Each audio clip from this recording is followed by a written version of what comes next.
काही गोष्टी आपण बोलू शकत नाहीत, त्या फक्त जाणवतात. जणू शब्द कमी पडतात आणि मन बोलतं शब्दांच्या पलीकडे. नमस्कार, मी नागनाथ मोरे आणि तुम्ही पाहत आहात NM डायरीज. आज मी तुम्हाला घेऊन जाणार आहे अशा एका क्षणात, जो शब्दांनी नाही तर शांततेने सांगितला. तो संध्याकाळचा वेळ होता. समुद्राच्या काठावर बसलो होतो. लाटा माझ्या पायावर आदळत होत्या आणि आकाशातला सूर्य हळूच पाण्यात मावळत होता. कोणताही संवाद नव्हता, पण सगळं काही सांगितलं जात होतं. वाऱ्याच्या झुळकीत, समुद्राच्या आवाजात आणि माझ्या श्वासांच्या लयीत.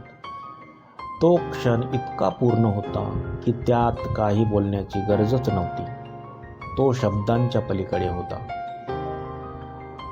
आपण नेहमी कथा सांगण्यासाठी शब्द शोधतो, पण कधीकधी आयुष्य आपल्याला एक अशी कथा देतं जी शांततेतच सुंदर वाटते. तुमच्याही आयुष्यात असा कोणता क्षण आहे जो शब्दाशिवायही मना कोरला गेलाय?